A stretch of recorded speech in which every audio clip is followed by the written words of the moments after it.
When Toronto FC last played here at RFK Stadium, that man there, Dwayne De Rosario, scored 2 of the goals for them in a 3-2 victory. Tonight, their former captain goes up against his hometown team for the first time since being traded away just after the start of this season.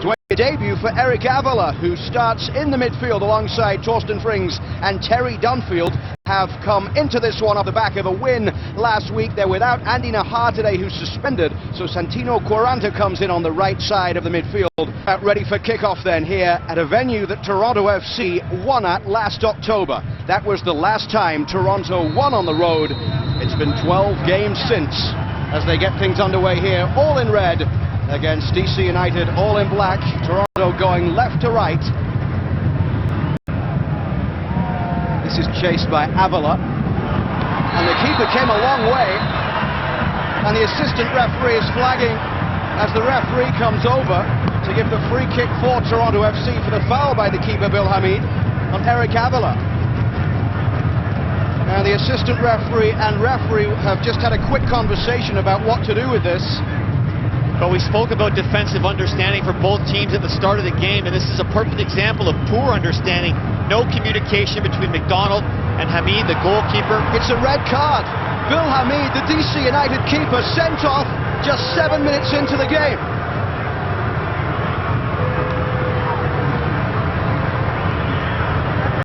Eckersley now will switch it over. Iro. Look, I think the left back Ashton Morgan is getting forward. Joel Plata. Now they work it through. Avila dancing on the ball, gets a shot off and thrown it. So free kick here for DC United. De Rosario into the net. Into the net. Goal DC. He's done it again.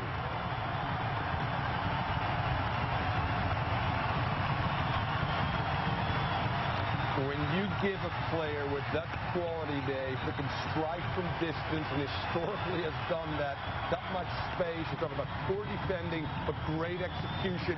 A wet ball does the following to a Stephen Fry. Just cannot get a piece of this ball, gets overpowered by just a great strike, shoelaces, and execute. So again, service, hard running eventually will take. Quaranta, this comes out to De Rosario. De Rosario knifing into the box, getting a step, gets a shot off, Fry the save, Wolf trying to poke it in. Iro clears.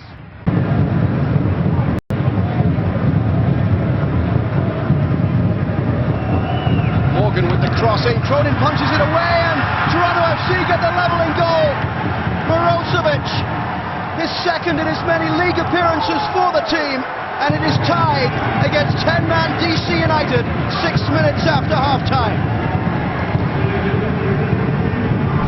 Well, it's a good ball in from Ashton Morgan. He just takes a touch and he wraps his foot around it, and it's bending away from the keeper, who makes a complete hash of it. Steve Cronin comes out, punches it straight off the back of his defender, and the ball falls very kindly to Mirosevic, who just outside of the boot, into the back of the net. Guzman as a midfielder.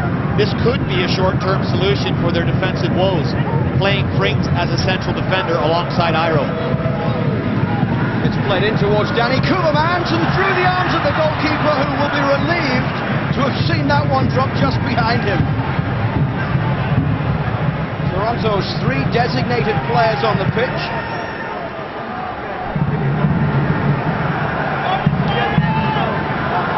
DC's designated player, Branko Boskovic, out with a season-ending injury. High pressure now from Toronto FC as the ball is played by Quaranta out wide to Pontius.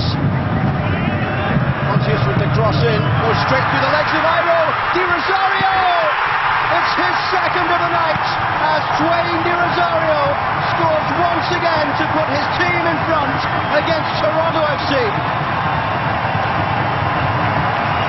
When you give Dwayne De Rosario a gift, he makes no mistake. Andy Iro, terrible defensive mistake on his part. All he has to do is get a foot on this ball through the legs, and De Rosario gets in behind Torsten Frings, skips around Stefan Fry, no chance for the keeper. But this is all Andy Iro. He's got to clear that.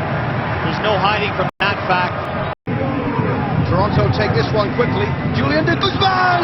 Julian de Guzman finally gets his first goal for Toronto FC and ties the game at 2-2. And what a strike from de Guzman! Ben Olsen on the pitch, furious. And Santino Quaranta squaring up to the fourth official as well. There has to be retribution here for the behaviour of the DC coach and players. They were unhappy because the substitution was taking place as Toronto FC took the free kick quickly. Well, Julian de Guzman, a great strike from distance. I think it takes a bit of a deflection on the way in. They're back, Ben Olsen, not happy, going over to shake the hand of the coaches. He's been ejected from the game.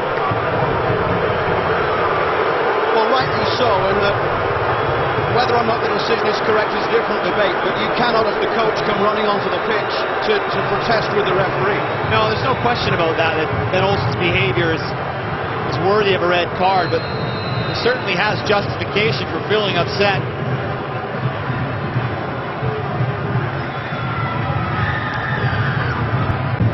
Platter with the corner as the rain falls once again, and then it's played in by Koevermans. And Toronto FC have the goal that gives them a 3-2 lead with less than 5 minutes to play at RFK Stadium.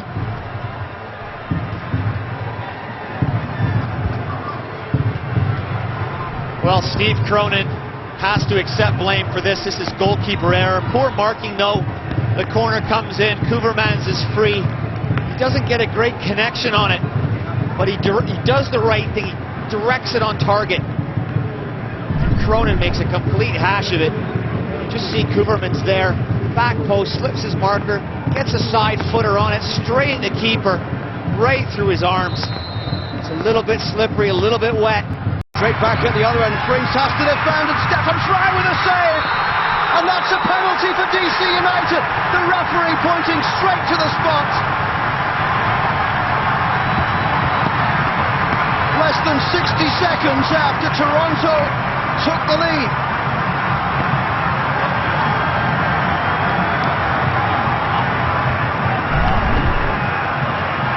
Well, Toronto FC just can't defend like this and expect to get results. De Rosario with a chance for a hat-trick to bring it level again at 3 apiece.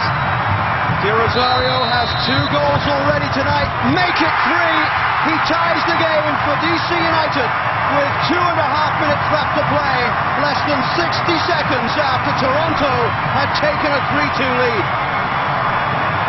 It's a De Rosario hat-trick.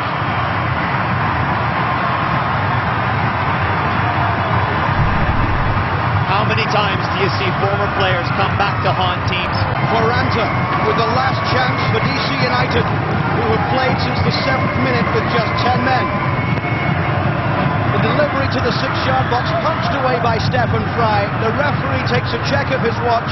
He'll allow one more delivery in towards the back post. Ethan White heads straight at Stefan Fry.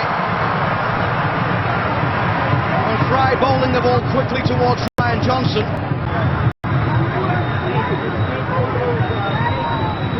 Mirosevic in possession for Toronto as the referee blows the final whistle. It is DC United 3, Toronto FC 3, the full-time score at RFK Stadium. A Dwayne De Rosario hat-trick against his former team for DC.